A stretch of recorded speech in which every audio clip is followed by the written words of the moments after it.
Hello YouTubers, this is my second video of my Fisher wood stove. I've had this stove I guess about 4 years, 5 I guess. This is the Fisher Grandpa Bear. They made one smaller than this one. It's a Grandma Bear. These are these fireplace series. They had a grandma, then a grandpa. I've got the grandpa here. It's the biggest one. I think they made one bigger. It's called the XL, but I've never seen one. But I've had this stove in here heating for about 5 years. It does a real good job. I wouldn't trade it for anything. It just, I can load this stove up.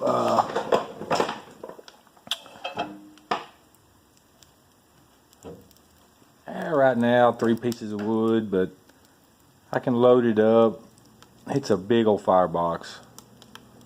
I could probably put 8 of them logs in there all the way to the top, and it'll burn for 14, 18 hours, keeping it about 350 degrees. Keeps it nice and about 70 degrees in my house here. I haven't used my heat in 5 years. I run this stove 24/7 through the winter. I live in North Texas. It don't get too cold up here, but 30s, 20s, 40s, but it's still cold.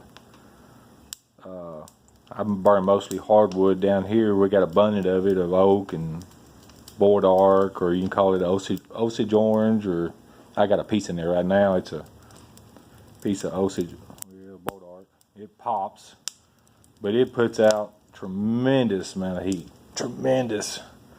I've got it plumbed through my existing, I guess called insert. It used to be had 2 glass doors with a blower, and it just didn't do very good.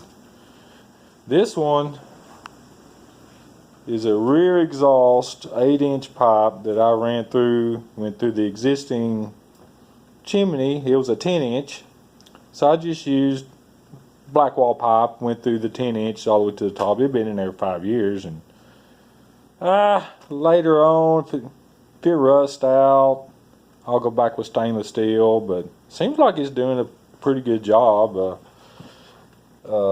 They did make these stoves with a come out the top, but the one I got here comes out the rear, and it works good for me. It just sits in my little living room, I guess. But other than that, I haven't seen any. You can see my cat. She likes it. Any stove. These newer stoves nowadays, to me, they're junk. I mean, you just look at this. You'll never see a stove like this. And I ain't saying it's the efficient as some of these newer stoves. But the way this thing's built, it's pretty much bulletproof.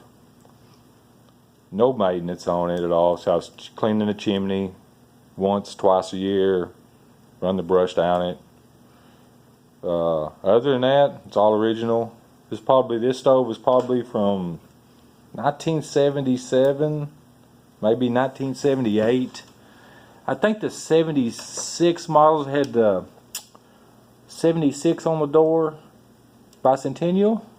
I think 79 they went to a cathedral type door, so it makes me think this is a we call it a EPA stove from it's probably a 1977, 1978 Fisher. I picked this stove up at like a junk dealer.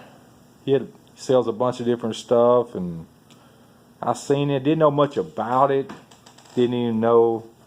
And I've been kind of looking for something put out better heat, and I see, man, so I bought it. It'd stayed in the garage for a while, and I decided to go ahead and hook it up. And boy, did it make a big difference in the way it puts out heat. Right now it's sitting, I guess it's sitting at 400 degrees. Just idling.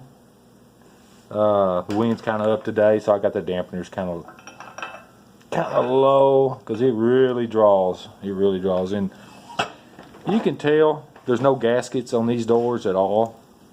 They designed these stoves, no gaskets. It's got a ridge, and these doors has got a lip on it that it seals pretty dang good. Just pretty dang good when it's shut. And I can shut these knobs all the way down and it'll pretty much kill the fire. I don't have a stovepipe dampener. I got one right there that I might later on pull the stove out, put it in that pipe, but I said, well, it works pretty good. Only time you might need that dampener if you open the doors. I got a screen for this thing. They're usually call it the fireplace series, where you can open it all the way up. I got it in the garage, but you put the screen on and you can just have a regular fireplace.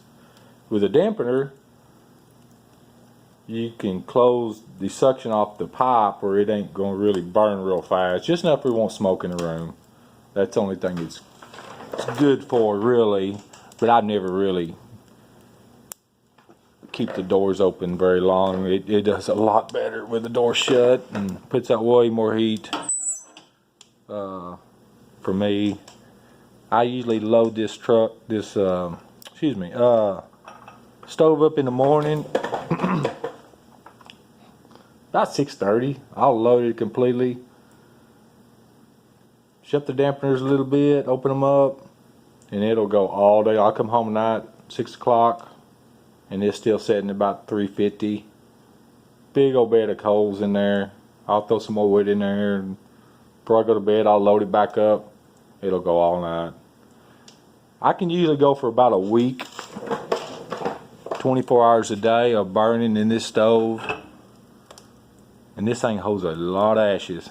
Probably 5 gallons, a 5-gallon bucket full. About a week. So I can go a good week of just hard burning before I have to kind of clean it out of this stove. Because it's a, and also I built a baffle for this thing. There's a fire brick I got standing. It's lined with fire bricks all the way around, but I got a fire brick and I got a piece of 1/4-inch steel hanging off the bottom of that the exhaust. So it kind of, let's see here. Yeah, it comes like this off that. So it directing the fire. The fire comes up, so it's got to go. It ain't shooting it right through the pipe. So most of my heat is directed right here, and it really, I can see a big difference when I put it in. So most of my heat was going, fire was going through the stovepipe. Now it's more or less coming up through here, heating all this, and it just holds the heat better with the, we call it the baffle plate, or I made it out of 1/4-inch steel. So it's hard for me. It's hard for me to open the doors and show you what it looks like. But I've seen them online. People build them, but it wasn't too hard. I just cut it out with a cutting torch, and it really works good. That's only this stove. And well, hope you enjoyed it. I sure enjoyed my Fisher. Hope you enjoyed this video. Anybody of y'all out there has got Fisher stoves or got any questions, just text me back, email me back. I'll try to answer them for you. Thank you.